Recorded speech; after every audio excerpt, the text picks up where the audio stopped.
Hi, I'm Patrick. This is Lloyd, and that is Brian. Together, we are Just Got Played, and we are at the Cloak and Blaster. We just finished playing Robert Burke's Battle for Souls. Brian won. Join us for Battle for Souls.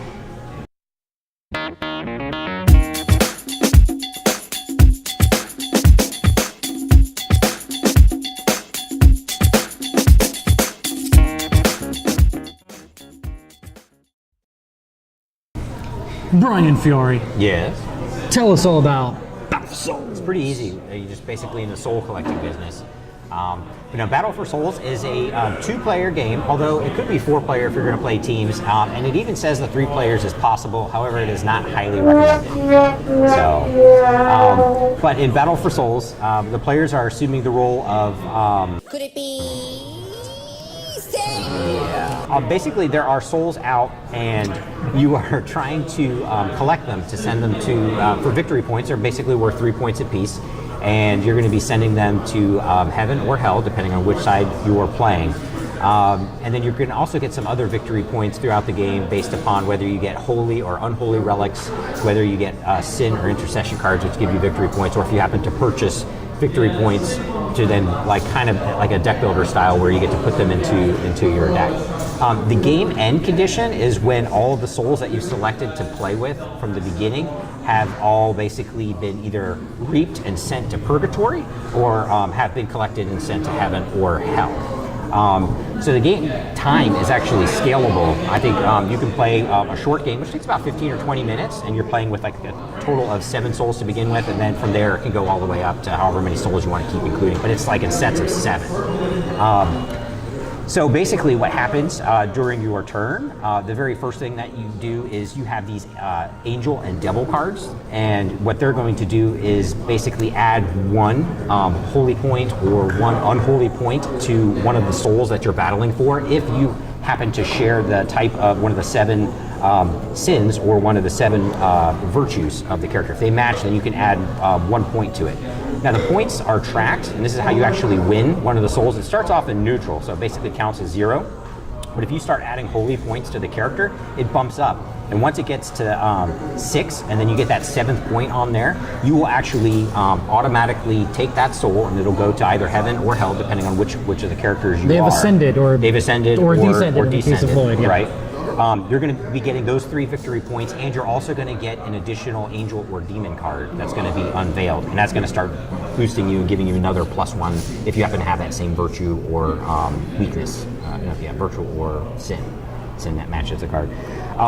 The other ways that you can reap the souls is by adjusting the points on the dice with the holy or unholy points, and there are you are drawing what's it called, temptation cards every turn, or virtue cards, and basically these are those 7 virtues or 7 sins. And it's kind of like poker style in terms of like if you have like 1 pair, you can turn that in, you can redeem that during your turn and get like a victory point that's added to your deck. If you have 2 pair, which I think was my favorite, you basically get to, you play the 2 pair, and you're going to draw back up to back up to like 5 cards, and I forget what the other action was, but it's kind of like a little bit, felt like a Wheel of Fortune from Magic, or a little bit. Take a free sin. Oh yeah, you get the free sin card, which is like special abilities. You got anyways, you go all the way from 1 pair, 2 pair, 3 of a kind, 4 of a kind, 5 of a kind. There's some wild sins and virtues in there that you can kind of combine. So there's a little bit of hand management. All of my sins are wild, Brian. It's true. So you're playing those. Then you can also during your turn spend the points when you're battling for your souls. Like if you happen to get all the way up to 2 points, you can redeem 2 points for I think a sin or an intercession card, which is kind of, they give you like special abilities, and they might also be worth some victory points. If you spend 3 of the points that you've gathered on a soul, you can buy a relic or an unholy relic, which they kind of stay out and have like tokens on them, and you can redeem the tokens to do special things and roll dice, more special abilities kind of thing. Plus they're also usually worth about 3 extra victory points each. And then, like I said, if you get it all the way up to that 7, you actually get to reap the soul, or not reap it, sorry. You automatically ascend or descend, and you gain those points, and new souls come out to replenish them. And then finally, during your turn, the last action, if you have a reap card, you can actually spend the reap card if there are certain conditions met. So if one character has at least a 4 or higher, holy or unholy, or if everyone is basically a holy character or an unholy character are the 3 different conditions for a reap card. And what that does when you play that one card, it's going to kill everybody. Okay. And then whoever happens to have, if you've got at least 4 points on them, then they're going to be coming to heaven or hell and scoring 3 points for you. Otherwise, they're all going to purgatory. Now, there's some other cards that let you get them out of purgatory later, but sometimes you can play those reap cards in order to deny your opponents from getting points when they were like almost reaching that number 4 and being worth points. That's a basic overview of the mechanisms. Sorry, Lance. Sorry, Lance. But what would you say, Patrick, is your favorite thing about Battle for Souls? With this particular copy of Battle for Souls, there are quite a few things to like about it, but for this one, it's gotta be components. The chits are built really nicely. It comes with little metal crosses and little metal skulls. Here, don't burn yourself. Yes, I know. I'm not allowed to touch those. They're not silver. I'm okay. Linen finished cards. This little velvet sacks, that you can tap. There's just everything about this. The dice are incredible. You've got to check it out. In fact, I'm going to give you a little bit better preview of what the dice look like. The dice look absolutely fantastic. I think this is just really well done. The art selection is all taken from art from history, so most of it's absolutely really beautiful, really well done stuff. I'm saying this game is put together and looks fantastic. That's the strongest thing I like about the game. Lloyd, if you had to pick one thing about the game that you like the most. One thing that I like the most, I'm gonna say it's the Souls aspect, influencing them with your cards to then spend the points, like this economy that it builds, and using that to fuel to get better cards over here. I like that interplay of I have these cards, I'm gaining points on these guys for victory points, and then I have to, do I want to reap them or do I want to get better cards that give me more abilities that kind of push your luck, hand management? Kind of like spending those possible victory points for other player abilities that may be able to increase your strength later on. It's really cool. I didn't even think about that until you mentioned it, that it had that aspect of it. It's a nice little market that they've set up where these are important for multiple reasons. Yeah, I think it's very cool.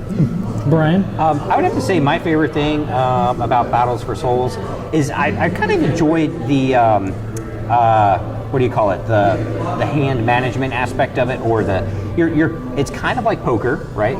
It's a lot like poker. Yeah, you're collecting like 2 pair, 3, but it's of the sins or of the virtues, right?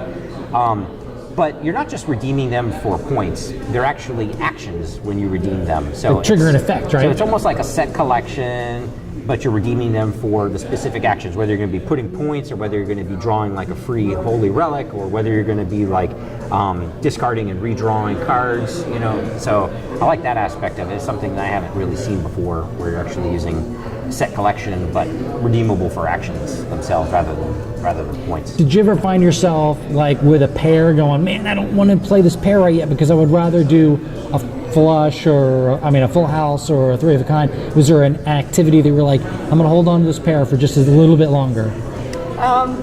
No. There are some wild cards in there. So there are a couple of times when you have the ability to discard as many cards as you want and draw back up. So I actually held one, or sometimes I would even discard 5 just to see. I was trying to get some of the wilds.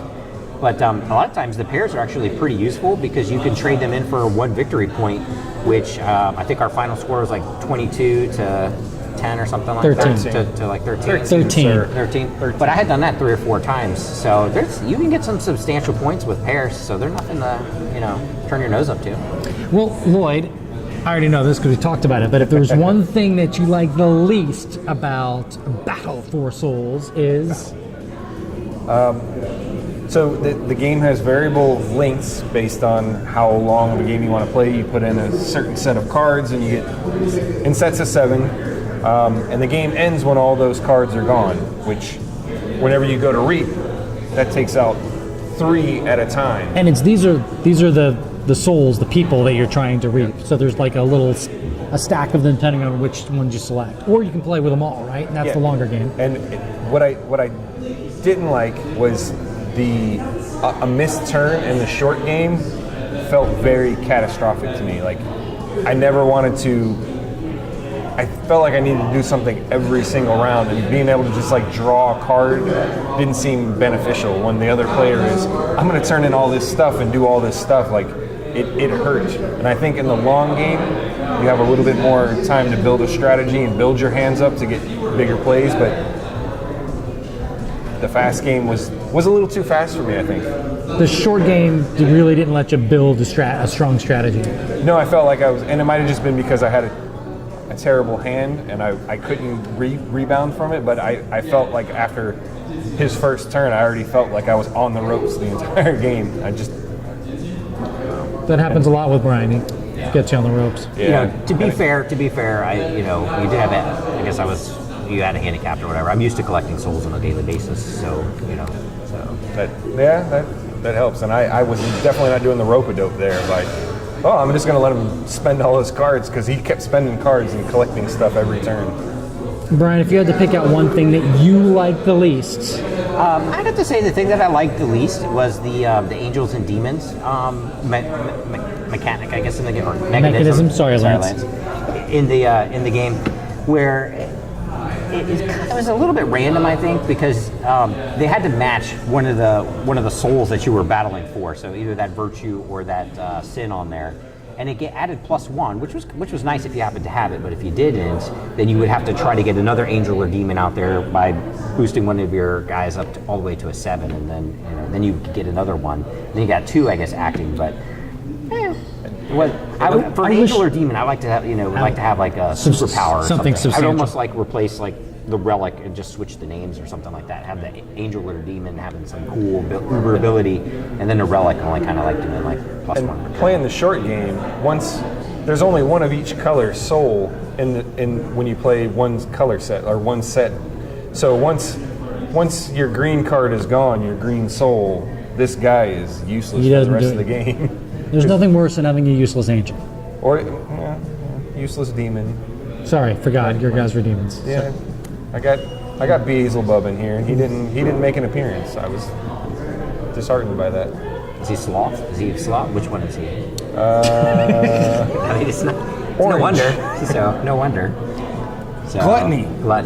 He was not gluttonous. He was busy. That's your favorite? No, Lust is your favorite. Yes. Yeah. Lust. Well, nonetheless.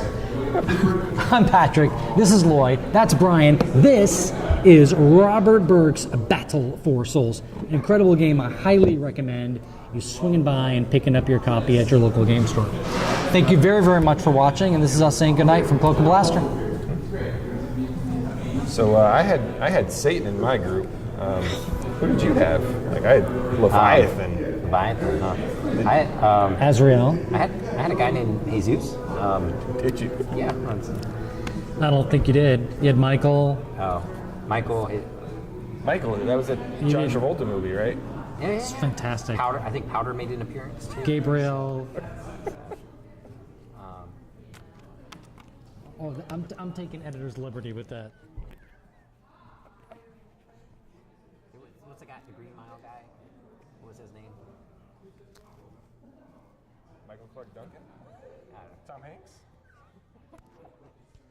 the character in the movie? Mermaid. Splash. Tom Hanks. That's Tom Hanks. Yeah.